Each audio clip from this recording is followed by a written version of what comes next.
নমস্কার বন্ধুরা, আমি পলাশ আর তোমরা শুনছো সত্যি ভৌতিক কাহিনী।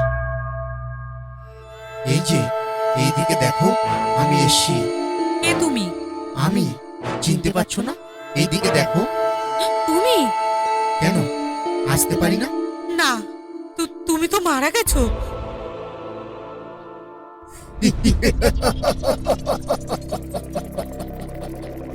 প্রত্যেক দিন ঠিক সন্ধ্যে 7টায় সত্যি ভৌতিক কাহিনী শোনার সময়।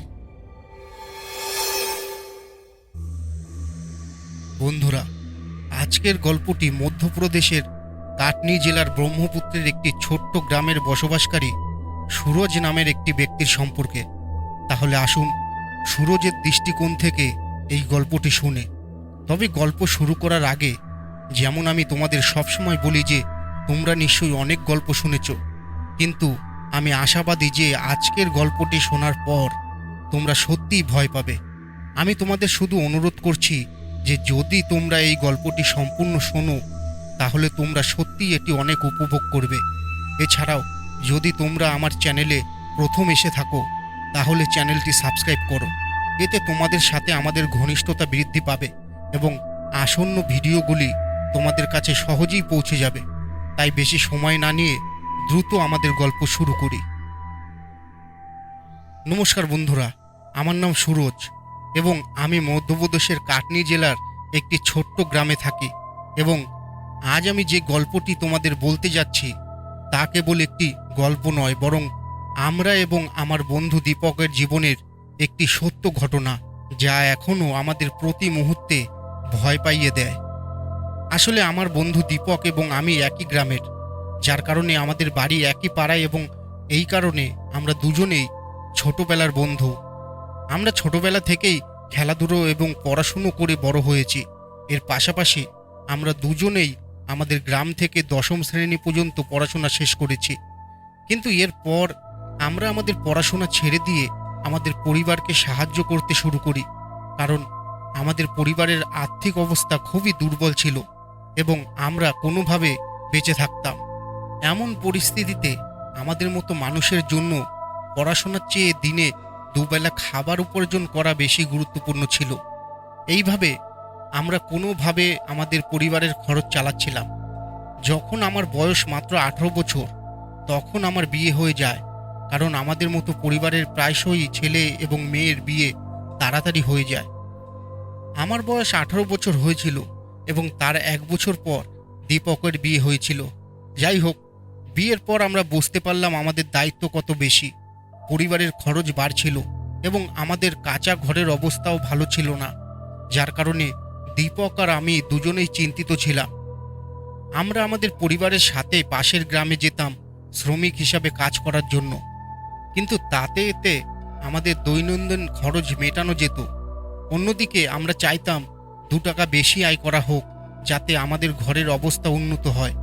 এমন পরিস্থিতিতে আমাদের গ্রামের এক ছেলে ছিল যার সাথে ভালো বন্ধুত্ব ছিল। সে কানপুরে শ্রমিক হিসাবে কাজ করত।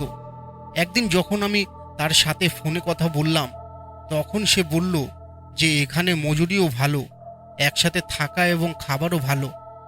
যদি তোমরা দুজনেই চাও তাহলে এখানে আসতে পারো, যাতে তোমাদের পরিবারের খরচও চলে ও নতুন বাড়ি তৈরি করতে পারো।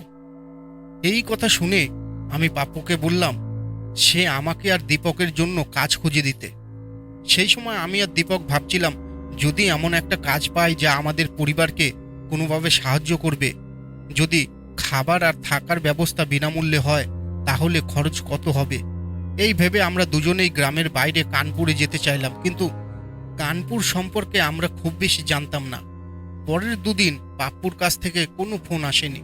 এটা দেখে আমি আর দীপক ভাবতে লাগলাম যে হয়তো পাপ্পু আমাদের জন্য কোনো কাজ খুঁজে পায়নি। কিন্তু 2 দিন পর তার ফোন এলো এবং সে বলল যে সে যেখানে কাজ করে সেখানে আমাদেরও কাজ পাওয়া যাবে। তাই সে আমাদের কাল সকালে গ্রাম ছেড়ে চলে যেতে বলল। এই কথা শুনে দীপক আর আমি খুব খুশি হলাম এবং আমরা আমাদের পরিবারের সদস্যদের বললাম যে আরও কিছু টাকা ঘরে আসবে এবং বাড়ির অবস্থারও উন্নতি হবে। এই কথা ভেবে আমাদের পরিবারের সদস্যরাও আমাদের বাইরে যাওয়ার অনুমতি দিলেন, কিন্তু সাবধান থাকতে বললেন, কারণ আমরা প্রথমবারের মতো গ্রাম থেকে শহরে যাচ্ছি।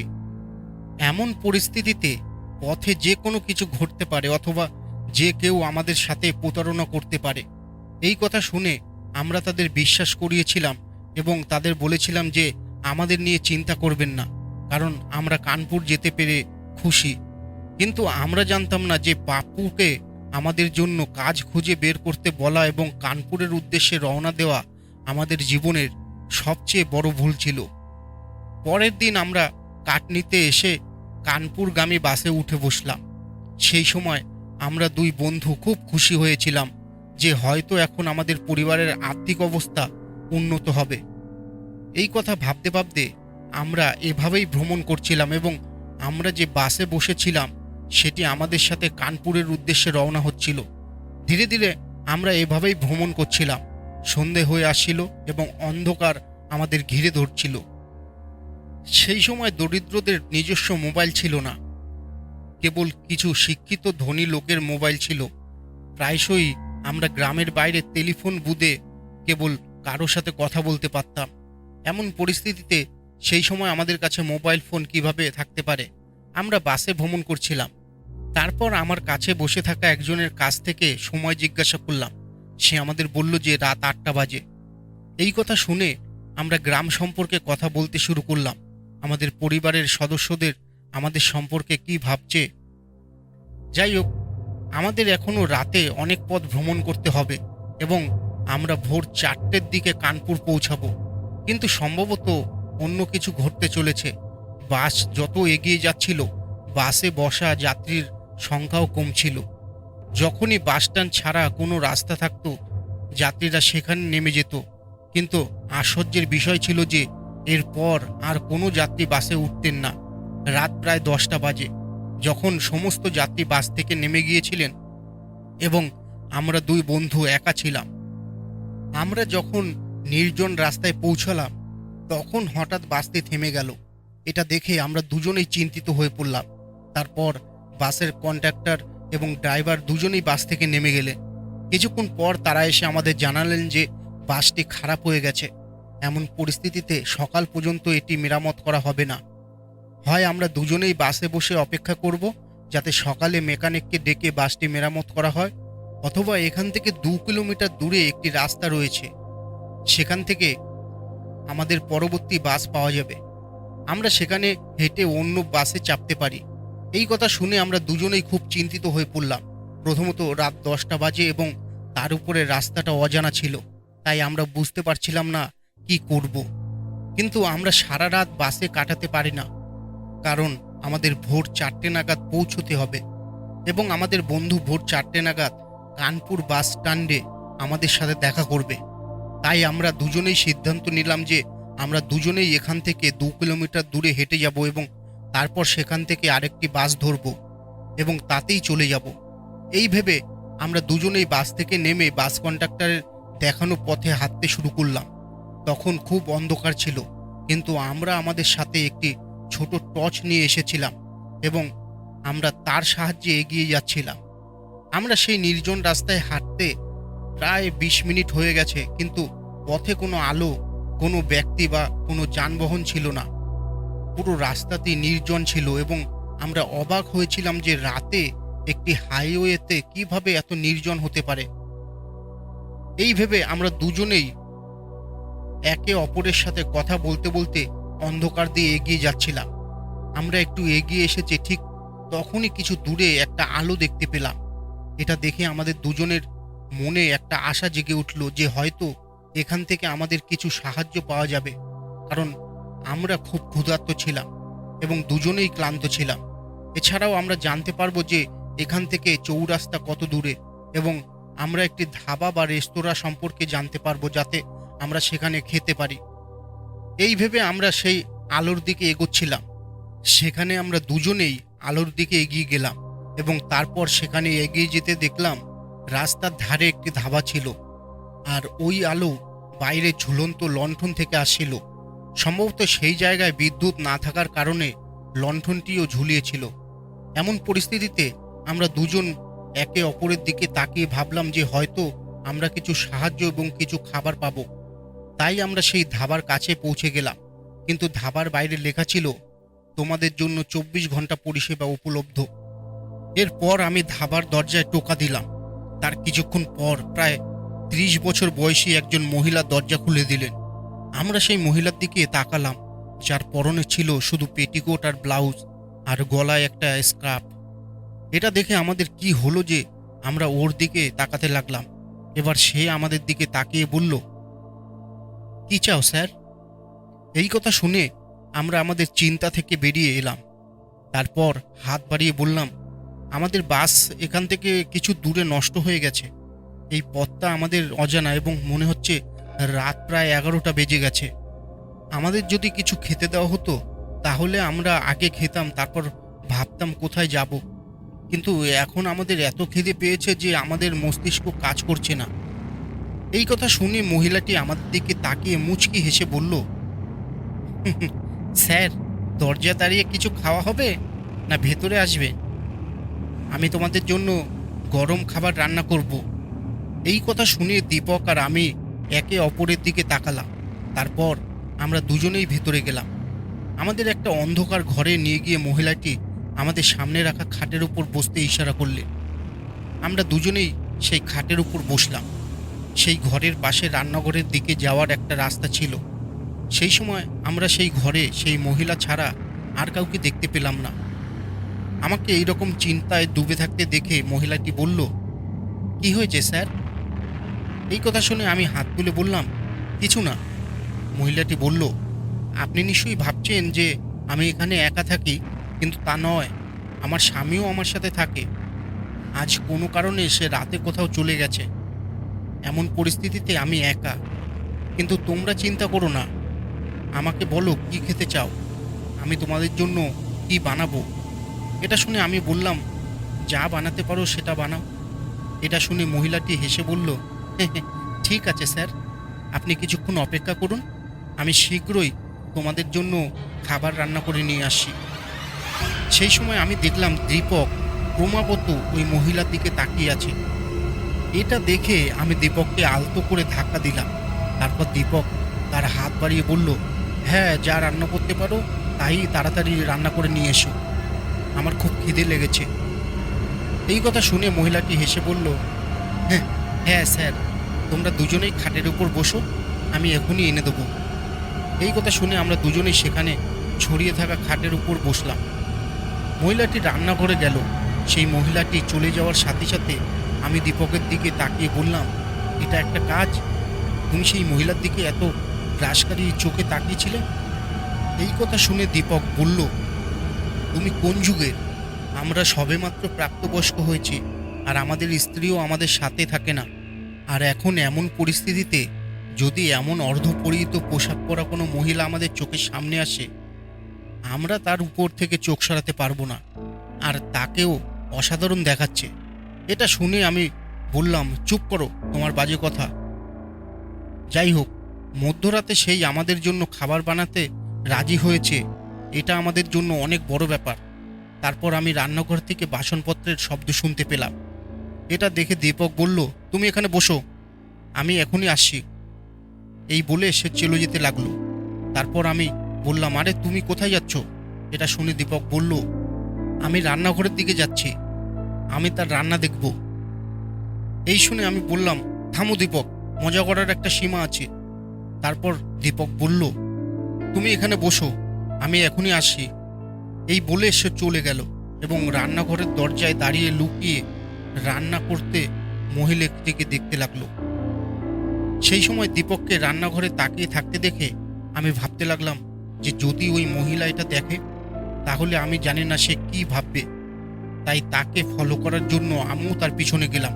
তারপর দেখলাম যে ওই মহিলা রান্নাঘরে রান্না করছিল, কিন্তু সে চুলায় রান্না করছিল এবং সেখানে রাখা বাসনপত্রগুলো অনেক পুরনো দেখছিলাম। মনে হচ্ছিল যেন অনেক দিন ধরে ধোয়া হয়নি। তারপর আমি একটা ভয়ানক গন্ধ পাচ্ছিলাম, মনে হচ্ছিল যেন পচা প্রাণীর গন্ধ আসছে। সেই গন্ধ এতটাই ভয়ানক যে আমি এক মুহূর্ত সেখানে নিজেকে থামাতে পারছিলাম না। কিন্তু সেই মহিলা আমাদের দিকে না তাকিয়ে খাবার রান্না করতে ব্যস্ত ছিলেন। এটা দেখে আমি বললাম, আরে শোনো, এটা কিসের গন্ধ? কিন্তু সেই মহিলা আমাদের দিকে তাকাচ্ছিল না। তারপর আমি দীপকের দিকে তাকিয়ে বললাম, চলো এখান থেকে যাই। এই বলে আমি তার হাত ধরে বললাম, এখানে খাবার খেতে আমি চাই না। তুমি দেখেছো গন্ধটা কত ভয়ানক আসে, এবং বাসনপত্রগুলো এমন দেখাচ্ছে যেন অনেকদিন ধরে সেখানে ছিলই না। আমি এত নোংরা খাবার খেতে পারি না। কিন্তু দীপক যেন কিছু চিন্তায় হারিয়ে গেছে। এটা দেখে আমি বললাম, কি হয়েছে দীপক? কিছু হয়েছে? তুমি কি একটু চিন্তিত বলে মনে হচ্ছে? এই কথা শুনে দীপক আমার দিকে তাকিয়ে বলল, বন্ধু, আমার কিছু অদ্ভুত লাগছে। আমি বললাম, কি অদ্ভুত?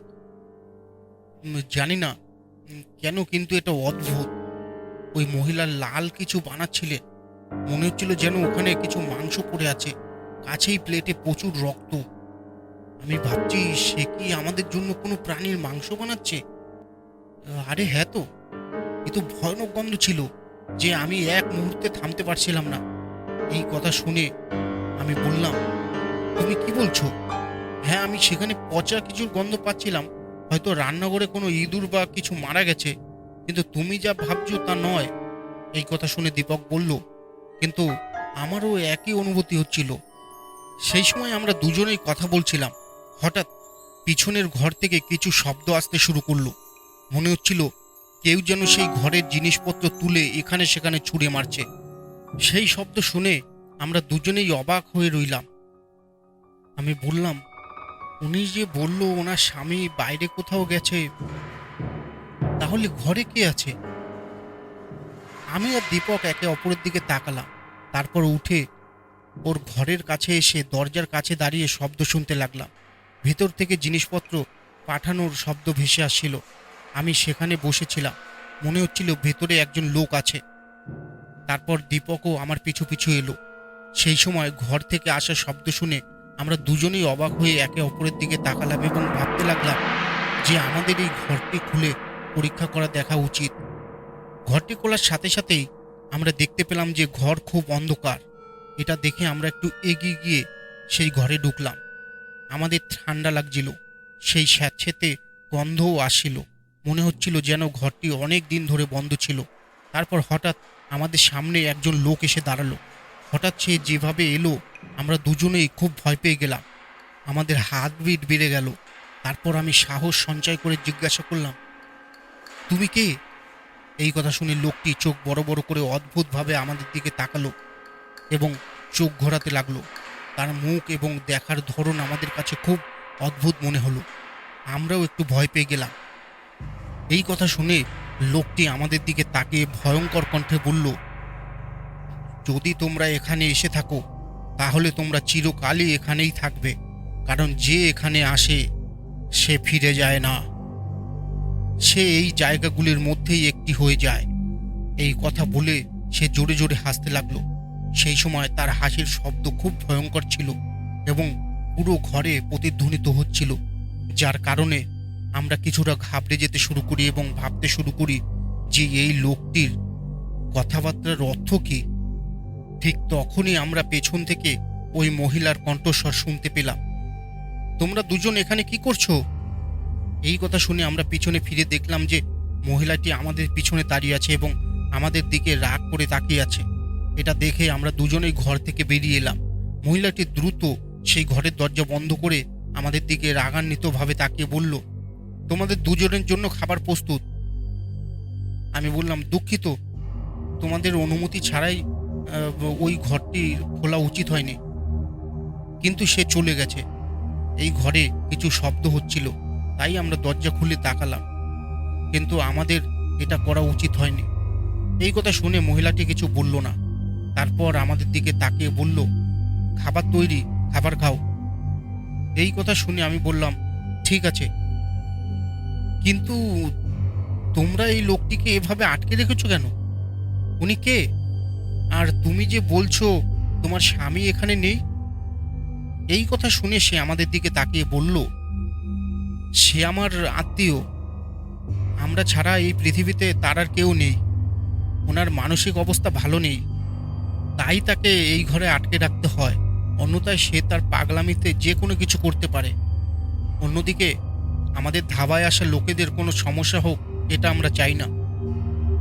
এবার তোমরা খাবারে মনোযোগ দাও। এই কথা শোনার পর আমরাও সেই মহিলার কথা বিশ্বাস করে আমাদের জায়গায় ফিরে এসে খাবার খেতে বসলাম। তারপর সেই মহিলা আমাদের জন্য খাবার পরিবেশন করলেন। তারপর আমাদের চোখ বড় বড় হয়ে গেল, কারণ খাবারটি খুব সুস্বাদু দেখাচ্ছিল। এটা দেখার পর দীপক আমার দিকে তাকাতে লাগলো, কারণ সে নিজেই আমাকে বলেছিল যে মহিলা খাবার রান্না করছে। সে রক্তের মতো কিছু দেখেছে, কিন্তু তার সামনে ডাল, রায়তা, পনির, রুটি এবং সালাড ছিল। আমি একই কথা ভাবছিলাম। সেই মহিলা আমাদের দিকে তাকিয়ে বলল, কি হয়েছে? এটা শুনে আমি কিছু বললাম না। তারপর সে নিচু হয়ে আমাদের খাবার দিতে লাগলো। তারপর দীপক আবার তার দিকে তাকাতে লাগলো। যখন সেই মহিলা দীপককে এভাবে তার দিকে তাকিয়ে থাকতে দেখলো, তখন যেন তার মুখে একটু অদ্ভুত হাসি ফুটে উঠল। তারপর আমাদের খাবার পরিবেশন করার পর সেই মহিলা বলল, তোমরা সবাই খাবার খাও। এই কথা শুনে দীপক খাবার খেতে শুরু করলো এবং সেই মহিলার দিকে তাকিয়ে রইল। কিন্তু এইসব দেখার পরও সেই মহিলার মুখে একটা অদ্ভুত হাসি ফুটে উঠল। অন্যদিকে যেভাবে আমি সেই মহিলাকে খাবার রান্না করতে দেখলাম, তাতে আমার খাবার খেতে মোটেও ইচ্ছা করছিল না। কিন্তু আমিও খুব ক্ষুধার্ত ছিলাম এবং যে খাবারটি দেখতে খুব সুস্বাদু লাগছিল, তাই ভাবলাম একটু খাই। এই ভেবে মুখে একটা দেওয়ার সাথে সাথেই এর স্বাদটা আমার কাছে খুব অদ্ভুত এবং খারাপ মনে হলো। এতটাই খারাপ যে গিলতেও পারছিলাম না। আমি উঠে দরজা দিয়ে বেরিয়ে এসে বমি করে ফেললাম। এখন আমি ক্রমাগত বমি করছিলাম। এটা দেখে সেই মহিলা আমার কাছে এসে বলল, কি হয়েছে? খাবার ভালো ছিল না? এটা শুনে আমি তার দিকে তাকিয়ে বললাম, না না, কিছু হয়নি। আমরা এত দীর্ঘ ভ্রমণের পরে এসেছি, তাই আমার বমি হয়েছে। কিছুই হয়নি।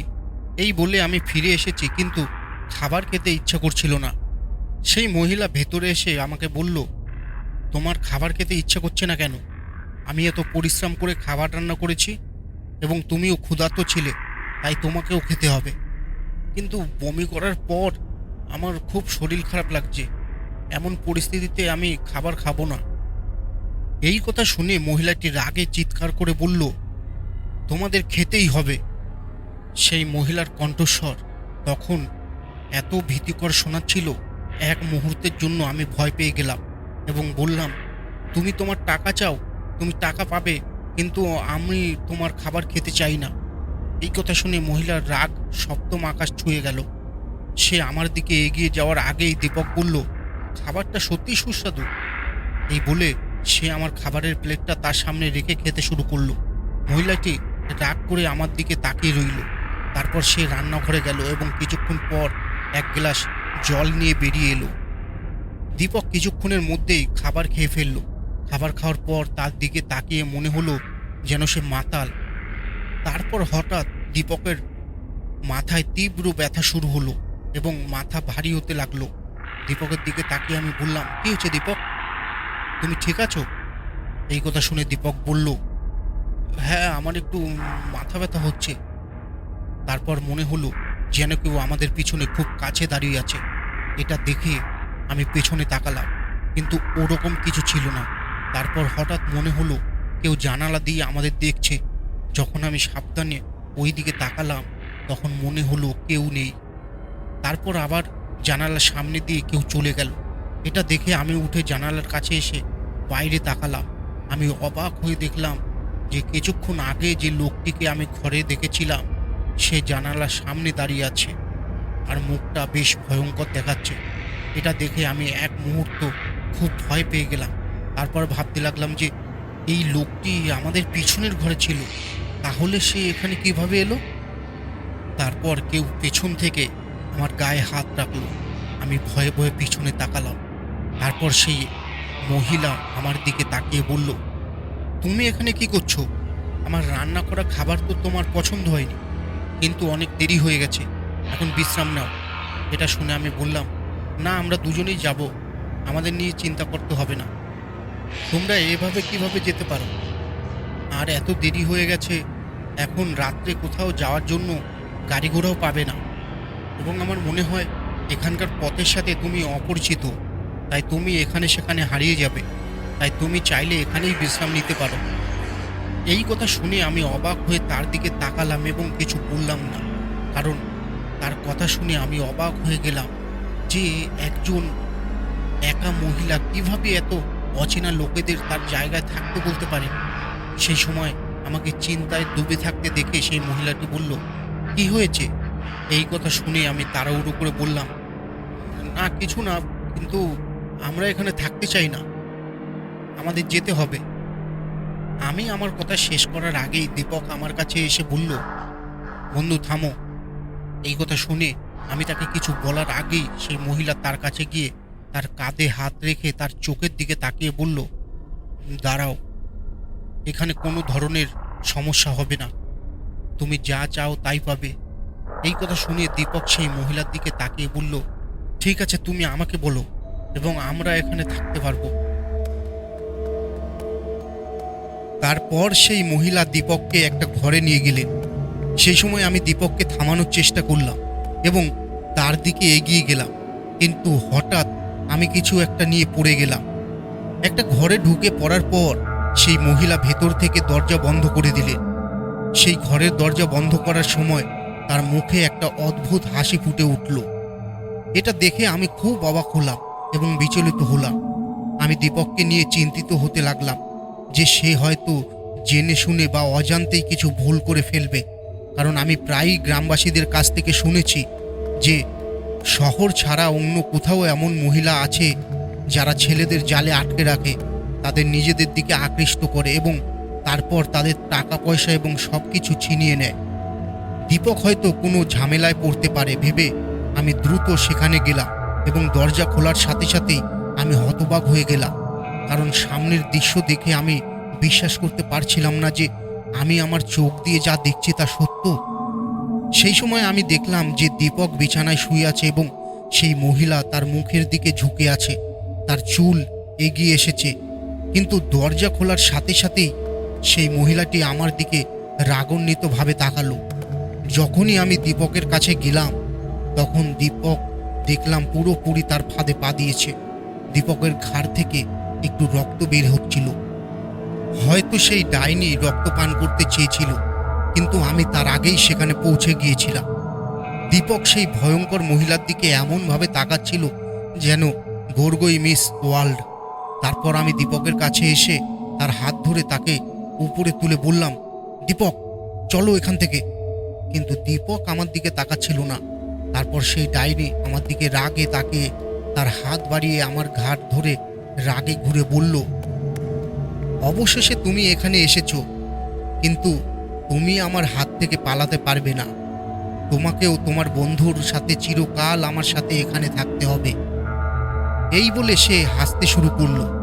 সেই সময় তার কণ্ঠস্বর বেশ ভয়াবহ এবং ভয়ঙ্কর ছিল, যেন তার চারিদিকে প্রতিধ্বনিত হচ্ছিল। সে হাসতে শুরু করার সাথে সাথে তার ভয়ঙ্কর কালো দাঁত দেখা যাচ্ছিল। তারপর সে তার লম্বা ভেজা জিভ বের করে দীপকের ঘাড় থেকে বের হওয়া রক্ত চাটতে শুরু করলো। এটা দেখে আমি আরও চিন্তিত হয়ে পড়লাম এবং তাকে বাঁচাতে দীপকের দিকে এগিয়ে গেলাম, কিন্তু তার আগেই ডাইনি রাগে আমার দিকে তাকিয়ে লাফিয়ে আমার উপর আক্রমণ করলো। কিন্তু আমি একটু পাশে সরে যাই, যার ফলে ডাইনির হাত থেকে আমি রক্ষা পাই। তারপর আমি দ্রুত দীপকের কাছে ছুটে যাই এবং তার হাত ধরে বলি, দীপক জ্ঞানে আসো, দীপক জ্ঞানে আসো তুমি।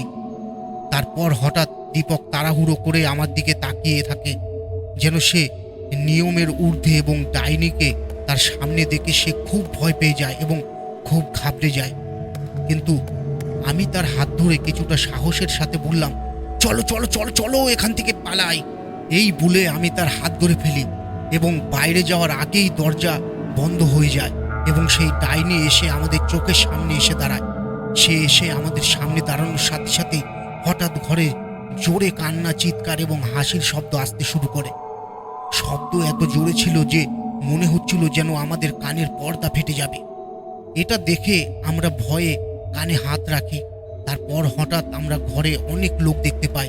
অনেক আত্মা ছিল, খুব ভয়ঙ্কর আত্মা। ওদের দেখে এক মুহূর্তের জন্য মনে হলো যেন আমি ভয় পাচ্ছিলাম যে আমরা দুজনেই অজ্ঞান হয়ে যাব, কিন্তু আমি সাহস সঞ্চয় করার চেষ্টা করছিলাম। এটা দেখে আমি বুঝতে পারছিলাম না কিভাবে সেখান থেকে পালাবো। তখন সেই ডাইনি তার হাত সামনের দিকে বাড়িয়ে আমাকে ধরে দেওয়ালের সাথে ধাক্কা দেয় এবং তার হাত তুলে আমাকে ফেলে দেয়। আমার গা হাত পা ব্যথা হয়ে যায়, যার কারণে আমি এক কোণে শুয়েছিলাম। এটা দেখে দীপক খুব ভয় পেয়ে যায় এবং ভয়ে সে সেখানে দাঁড়িয়ে আমার দিকে তাকাতে থাকে। আমি এটা দেখছিলাম, ঠিক তখনই ঘরের লোকেরা আমাকে চারিদিক থেকে ঘিরে ধরে এবং জোরে জোরে হাসতে ও কাঁদতে শুরু করে। এটা দেখে আমি আমার চোখের সামনে আমার মৃত্যু দেখতে পেলাম। এখন আমি ভাবছিলাম যে এখন পৃথিবীর কোনো শক্তি আমাদেরকে বাঁচাতে পারবে না। আমি তখন এই কথাগুলোই ভাবছিলাম, ঠিক তখনই সেই ডাইনি দীপকের দিকে তাকালো। প্রথমে দীপক ভয়ে তার দিকে তাকালো, কিন্তু দীপকের সাথে তার চোখ পড়ার সাথে সাথেই আমি জানি না দীপকের উপর কি জাদু ঘটেছে যে দীপক মুচকি হেসে তার দিকে এগিয়ে যেতে শুরু করলো। এটা দেখে সেই মহিলা দীপকের কাছে এসে তার সাথে অশ্লীল কাজ করতে শুরু করে এবং দীপকও তার কাছে এগিয়ে যাচ্ছিল। সে দীপককে তার সাথে শারীরিক সম্পর্কের স্থাপনের জন্য প্ররোচিত করছিল এবং দীপক তার ফাঁদে আটকা পড়ে যাচ্ছিল। এমন পরিস্থিতিতে আমি আমার বন্ধুকে মৃত্যুর মুখে যেতে দেখতে পাচ্ছিলাম। তাই আমি সেখান থেকে উঠতে চেষ্টা করছিলাম, কিন্তু উঠতে পারছিলাম না। দীপককে বোঝানোর জন্য আমি চিৎকার করে তাকে বলতে শুরু করলাম, তুমি কি করছো? এটা কোনো মহিলা নয়, এটা একটা ডাইনি। সেই সময় দৃশ্যমান অদ্ভুত আত্মারা হঠাৎ জোরে জোরে কাঁদতে শুরু করলো। সমস্ত আত্মা পুরুষদের ছিল, তাদের মধ্যে একজনও মহিলা ছিল না। এমন পরিস্থিতিতে আমি বুঝতে পারলাম যে এই ডাইনি কেবল পুরুষদেরই তার শিকার বানায়। তারপর সেই ভয়ঙ্কর মহিলা দীপককে ধাক্কা দিল এবং দীপক বিছানায় পড়ে গেল। ডাইনি তার দিকে এগিয়ে যাওয়ার আগেই ঘরের দরজা খুলে গেল। আমরা সেই দিকে তাকানোর সাথে সাথেই একজন বৃদ্ধ লোক সেখানে দাঁড়িয়েছিল, যার হাতে একটি রুদ্রাক্ষ জপমালা ছিল। ঘরের দরজা খোলার সাথে সাথে মনে হলো যেন ঘরের সমস্ত আত্মা সেই রুদ্রাক্ষের মালার আলোয় চিৎকার করতে করতে এদিক ওদিক ছুটে পালালো। ডাইনি সেই বৃদ্ধের দিকে তাকানোর সাথে সাথেই সে আতঙ্কিত হয়ে তার দিকে রেগে তাকাতে লাগলো। তারপর সেই বৃদ্ধ লোকটি কিছু মন্ত্র উচ্চারণ করে সেখানে এসেছিল। এটা দেখে ডাইনি রেগে গেল। এখন সেই ওই বৃদ্ধ লোকটিকে আক্রমণ করত, কিন্তু তার আগেই সেই লোকটি তার সামনে একটি রুদ্রাক্ষ জপমালা রাখলো, যেখান থেকে ঐশ্বরিক আলো বের হচ্ছিল, যার কারণে ডাইনি ভয়ে কাঁপতে শুরু করে এবং চিৎকার করতে শুরু করে। সেই সময় তার কণ্ঠস্বর খুব ভয়ঙ্কর ছিল, যার কারণে আমি খুব ভয় পেয়েছিলাম, কিন্তু সেই বৃদ্ধ লোকটির কারণে আমরা বেঁচে গেলাম। আমি হলুদ পোশাক পরা সেই বৃদ্ধ লোকটির দিকে তাকিয়েই ছিলাম। তখন দীপক জ্ঞান ফিরে পেয়ে আমার কাছে দৌড়ে আসে এবং কিছুক্ষণের মধ্যে সেই ডাইনি চিৎকার করে সেখান থেকে অদৃশ্য হয়ে গেল। তারপর সেই বৃদ্ধ লোকটি আমাদের দিকে তাকিয়ে বলল, তোমাদের জীবনে আবার সমস্যা তৈরি হওয়ার আগে তোমরা দুজনেই এখান থেকে চলে যাও। এই বলে সে আমাদের সাথে নিয়ে দৌড়ে বেরিয়ে গেল। সেই সময় দীপক এবং আমি ভয়ে আমাদের জীবন বাঁচাতে সেই বৃদ্ধ লোকটির সাথে দৌড়াচ্ছিলাম। আমরা একবারও সেই ধাবার দিকে পেছনে ফিরে তাকাইনি, কিন্তু হ্যাঁ, সেই ধাবা থেকে বেরিয়ে আসার সাথে সাথেই সেখানে খুব ভয়ঙ্কর ধরনের চিৎকার শুরু হয়ে গেল। আমরা দৌড়তে থাকলাম এবং সেখান থেকে কিছু দূরে একটি মন্দির ছিল। সেই বৃদ্ধ লোকটি আমাদের সেই মন্দিরে নিয়ে এলো। সেই সময় আমরা দুজনেই খুব ভয় পেয়ে গেলাম। তারপর সেই বৃদ্ধ লোকটি আমাদের দিকে তাকিয়ে বলল, চিন্তা করো না, ওই অশুভ আত্মা এখানে আসতে পারবে না। এই কথা শুনে আমরা স্বস্তির নিঃশ্বাস ফেললাম, কিন্তু এই সময় আমাদের নিঃশ্বাস বন্ধ হয়ে গেল, কারণ আমরা কোনোভাবে আমাদের জীবন বাঁচাতে পেরেছিলাম এবং একই ভয়ঙ্কর দৃশ্য, একই ভয়ঙ্কর ডাইনি আমাদের চোখের সামনে ভেসে আসছিল। আমাদের ভয় পেতে দেখে লোকটি বলল, চিন্তা করো না, এখন কিছুই হবে না, বসো তোমরা। এই বলে সে আমাদের দুজনকে মন্দিরে তার সাথে বসিয়ে দিল। দীপকের ঘাড়ে ডাইনি রক্ত পান করার সামান্য চিহ্ন ছিল, যা আমার কারণে অসম্পূর্ণ থেকে গিয়েছিল, কারণ আমি তখন সেখানে পৌঁছেছিলাম। অন্যথায় সেই ডাইনি দীপকের সমস্ত রক্ত চুষে নিত। এমন পরিস্থিতিতে দীপকের ঘাড়ের ক্ষত থেকে রক্তক্ষরণ হচ্ছিল এবং তার ব্যথাও করছিল। দীপককে ব্যথায় দেখে বৃদ্ধ লোকটি তার ক্ষতের দিকে তাকালো এবং আমাদের দুজনের দিকে তাকিয়ে বলল, আজ তোমরা দুজনেই ভাগ্যবান, কিন্তু কখনো ভুল করে ওই পথ দিয়ে যেও না, না হলে সেই ডাইনি তোমাদের দুজনকেই চিনতে পারবে।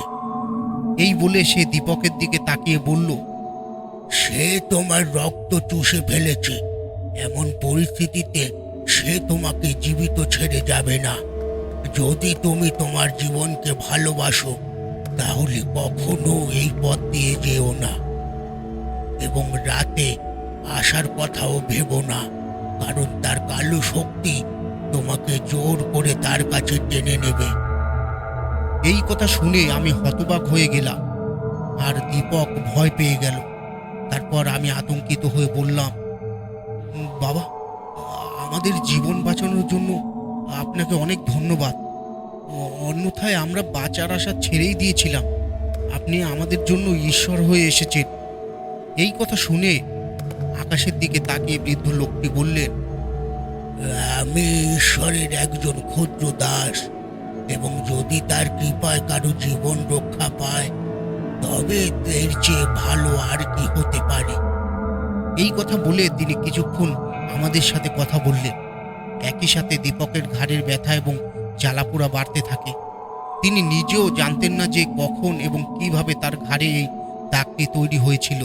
এমন পরিস্থিতিতে সেই বৃদ্ধ লোকটি কিছু মলম তৈরি করে তাতে লাগাতে শুরু করলেন। এটি দেখে আমি বললাম, বাবা, কিছুক্ষণ আগে আমাদের সাথে এইসব ঘটেছে, আমি কিছুই বুঝতে পারছি না। বৃদ্ধ আমাদের দিকে তাকিয়ে বললেন, আজ তোমরা দুজনেই ভাগ্যবান যে আমি সেখানে পৌঁছে তোমাদের দুজনকেই বাঁচিয়েছি। অন্যথায় যদি আর একটু দেরি হতো তাহলে পৃথিবীর কোনো শক্তি তোমাদের বাঁচাতে পারত না, এবং আজ তোমাদের মৃত্যু নিশ্চিত ছিল, কারণ আজ ডাইনি তোমাদের দুজনের রক্ত পান করে তার বয়স কমিয়ে নিত এবং চিরকাল তরুণী হয়ে থাকত, এবং একই সাথে সে তোমাদের দুজনকেই তার ফাঁদে আটকে রাখত আর তোমাদের সাথে শারীরিক সম্পর্ক স্থাপন করে ডাইনির ইচ্ছে পূরণ করত। এই কথা শুনে আমি অবাক হয়ে বললাম, ডাইনি? হ্যাঁ, ডাইনি। এই সেই রুকমা ডাইনি যে বছরের পর বছর ধরে সেখানে ঘুরে বেড়াচ্ছে, এবং এটাই তার দাবি। এই কথা শুনে আমি বললাম, কিন্তু সে একজন মহিলা। আমি আমার কথা শেষ করার আগেই বৃদ্ধ বললেন, তিনি মহিলা নন, ডাইনি। এর পেছনেও একটি গল্প আছে। এই কথা শুনে আমি ভয়ে ভয়ে বললাম, কেমন গল্প বাবা? আমাদের কথা শুনে সেই বৃদ্ধ বললেন, কয়েক বছর আগে এই ধাবাটি সেখানে ছিল। স্বামী এবং স্ত্রী দুজনেই এটি পরিচালনা করত। তারা পথে আসা যাতায়াতকারীদের খাওয়াতো, কিন্তু সে একটু চালাক ছিল। তাই যখনই কোনো পুরুষ রাতে তাদের বাড়িতে থাকতো তখন সে দুধে ঘুমের ওষুধ মিশিয়ে তার স্বামীকে দিত, এবং সেই পুরুষকে নিজের দিকে আকৃষ্ট করে তার সাথে শারীরিক সম্পর্ক স্থাপন করত এবং বিনিময়ে তার কাছ থেকে কিছু টাকা নিত। যাই হোক, তার স্বামী তখনই এই বিষয়গুলি সম্পর্কে অবগত ছিল। এমনকি যখন কোনো কারণে তার স্বামীকে কোথাও যেতে হতো তখন দেখা সাক্ষাৎ বেড়ে যেত, তখন সেই মহিলা তার অনুপস্থিতির পুরো সুযোগ নিয়েছিল, এবং এই পরিস্থিতিতে মহিলাটি কিছু লোকের সাথে অবৈধ সম্পর্ক গড়ে তুলেছিল, যার কারণে তারা প্রায়শই এই ধাবাতে আসতো। এটি দেখে লোকটি একটু সন্দেহ হয় এবং সে একদিন রাতে ঘুমের ভান করে সত্যতা জানার জন্য। তারপর যে পুরুষদের সাথে মহিলার অবৈধ সম্পর্ক ছিল তারা আসার সাথে সাথে সেই মহিলা স্বামী তাদের হাতে নাতে ধরে, যার কারণে অনেক ঝগড়াও শুরু হয় এবং আশেপাশের লোকেরা জড়ো হয়। এমন পরিস্থিতিতে অনেক কষ্টে বিষয়টি মিটে যায়, কিন্তু রাতে আবার ঝগড়া শুরু হয় এবং সেই ব্যক্তি তার স্ত্রীর কাছে রাখা ছুরি দিয়ে তাকে হত্যা করে, এবং পরের দিন সে থানায় গিয়ে পুলিশের কাছে আত্মসমর্পণ করে। কিন্তু তার স্ত্রী রুকমা, যে তার মৃত্যু মৃত্যুর পরেও শান্তি পায়নি। সে তার অপরাধী অর্থাৎ তার স্বামীকে খুঁজেই চলেছে। এর পাশাপাশি সে রাতে তার ধাবায় যাওয়া লোকজনকে প্রতারণা করে এবং তাদের খেতে বাধা দেয়। ডাইনি রূপে সে প্রথমে যাদের শিকার করেছে তাদের রান্না করা মাংস পরিবেশন করে, কিন্তু সামনের ব্যক্তিটি একটি সুস্বাদু খাবার দেখে তা খাওয়ার পর ব্যক্তিটি তার ফাঁদে সম্পূর্ণরূপে আটকা পড়ে এবং তার সুরে নাচতে শুরু করে। তারপর সেই ডাইনি তাকে তার ঘরে নিয়ে যায় এবং তার সাথে শারীরিক সম্পর্ক স্থাপন করে, যাতে সে তার শারীরিক ইচ্ছা পূরণ করতে পারে এবং তার রক্ত পান করে তাকে হত্যা করে। আজ তোমাদের সাথেও এই একই ঘটনা ঘটেছে। এই কথা বলতে বলতে সেই বৃদ্ধ লোকটি আমার দিকে তাকিয়ে বলল, আমি এখানে ভগবান ভোলানাথের মন্দিরে থাকি, যার কৃপায় আজ পর্যন্ত আমি সেই ডাইনির হাত থেকে রক্ষা পেয়েছি এবং চেষ্টা করি যেন কেউ ভুল করে এখানে না আসে এবং সেই ডাইনির শিকার না হয়। তাই রাতে আমি কিছুক্ষণের জন্য রাস্তায় হাঁটতে বের হই এবং আজ যখন আমি রাস্তা দিয়ে যাচ্ছিলাম তখন সেই ধাবার জানলা দিয়ে তোমাকে বমি করতে দেখলাম এবং বুঝতে পারলাম যে আজ হয়তো কেউ ডাইনির প্রতারণার কবলে পড়েছে। তাই ঈশ্বরকে স্মরণ করে আমি দ্রুত তোমাকে বাঁচাতে গেলাম। আমার হাতে ভোলানাথ ভগবানের শক্তিশালী রুদ্রাক্ষ জপমালা ছিল, যার কারণে তারা আমার সাথে লড়াই করতে পারেনি এবং আমি তোমাদের দুজনকেই বাঁচিয়েছি। না হলে এতক্ষণে ডাইনি তোমাদের দুজনকেই তার শিকার করে ফেলতো। সেই বৃদ্ধ লোকটি আমাদের দিকে তাকিয়ে এই কথা বলল। তাই আমরা দুজনেই ভয় পেয়ে গেলাম। দীপক তখন খুব ভয় পেয়ে গেল। এমন পরিস্থিতিতে রাত দেখে সেই বৃদ্ধ লোকটি আমাদের ওই মন্দিরে ঘুমানোর ব্যবস্থা করে দিল এবং আমরা সেখানেই থাকি। পরের দিন সকালে যখন আমরা মন্দির থেকে সেই রাস্তায় এলাম তখন দেখলাম যে ধাবাটি ধ্বংসপ্রাপ্ত অবস্থায় ছিল, যা রাতে ভালো অবস্থায় ছিল। আমরা দুজনেই ভয়ে ভয়ে ধাবাটির দিকে তাকাচ্ছিলাম। হঠাৎ একটা টেম্পো চালক আমাদের কাছে এসে আমাদের সামনে দাঁড়ালো। তাই আমরা দুজনেই টেম্পোতে বসে পড়লাম। টেম্পো চালক বলল, ভাই, এত সকালে তুমি এখানে কিভাবে পৌঁছেছো? এই কথা শুনে আমরা কিছু বললাম না। তারপর টেম্পো চালক বলল, ভালোই হয়েছে ভাই তুমি রাতে আসোনি, না হলে তোমরাও এই ধাবায় থাকা ডাইনির শিকার হতে। রাতে ডাইনির ভয়ে পুরো রাস্তাটি নির্জন থাকে। কেউ রাতে ভ্রমণ করা ঠিক মনে করে না, কারণ ডাইনির তার কালো শক্তির কারণে দূর থেকে তাকে আকর্ষণ করে আর তাকে শিকার বানায়। ওই টেম্পো ড্রাইভার তার গল্পটা বলছিল, কিন্তু আমরা দুজনেই ভয়ে একে অপরের দিকে তাকাচ্ছিলাম। টেম্পোওয়ালা লোকটির কথা এবং গতকাল ওই বাবার বলা গল্প শোনার পর আমরা বুঝতে পারলাম যে বাস চালক ভুল করে কানপুরের জন্য তার বাসে আমাদের বসিয়েছিল, কিন্তু রুকমার ধাবার ভয়ে রাতে ভ্রমণ করেনি, যার কারণে সে বাস বিকল হওয়ার অজুহাত দেখিয়ে আমাদের কষ্ট দিয়েছে। এবং এই রাস্তাটি এখন বেশ ব্যস্ত, সেখানে প্রচুর ভিড়, রাতে বেশ নির্জন মনে হচ্ছিল। আমরা এর অর্থ বুঝতে পেরেছি যে রুকমার ধাবার ভয়ে রাতে এখান দিয়ে কেউ যাওয়া ঠিক মনে করে না। আমরা এখন কানপুরে পৌঁছানোর পর এই সব কথা বুঝতে পেরেছি, যেখানে পাপ্পু আমাদের জন্য অপেক্ষা করছিল। সে আমাদের দেরি করার কারণ জিজ্ঞাসা করলো। আমরা তাকে বললাম যে আমাদের বাস বিকল হয়ে গেছে এবং তাই পথে আমাদের অনেকবার থামতে হয়েছে। সেই সময় আমরা রাতের ঘটনা বলিনি, কারণ আমরা যদি তাদের বলতাম তাহলে সম্ভবত তারা আমাদের বিশ্বাস করতো না। এই ঘটনার কারণে আমরা খুব ভয় পেয়েছিলাম, কিন্তু ধীরে ধীরে কাজে ব্যস্ত হয়ে পড়েছিলাম এবং অন্যদের সাথে সময় কখন কেটে যায় তা বুঝতে পারিনি, যার ফলে আমাদের ভয় ধীরে ধীরে কমতে শুরু করে এবং তারপর আমরা পাপ্পুর সাথেই গ্রামে যেতাম। কিন্তু এখন বাসের পরিবর্তে আমরা প্রায়ই ট্রেনে ভ্রমণ করতাম। এই ঘটনা 13 বছর হয়ে গেছে, কিন্তু মনে হয় যেন গতকালই ঘটেছে। এবং আজও আমি প্রায়শই রাতে ঘুম থেকে উঠে মনে হয় যেন সেই ডাইনি আমাদের কাছে বসে আমাদের দিকে রাগান্বিতভাবে তাকিয়ে আছে। তো বন্ধুরা, এই ছিল আমাদের আজকের সত্যি ভৌতিক কাহিনী। কেমন লাগলো এবং তোমরা কোথা থেকে শুনছো তোমরা কমেন্ট বক্সে কমেন্ট করে জানাও এবং তোমাদের নিজেদের সত্যি ভৌতিক কাহিনী পাঠাতে পারো সত্যিভৌতিককাহিনী@gmail.com। তো শীঘ্রই আরেকটি গল্প নিয়ে তোমাদের সামনে উপস্থিত হব। ততক্ষণের জন্য তোমরা সবাই ভালো থেকো।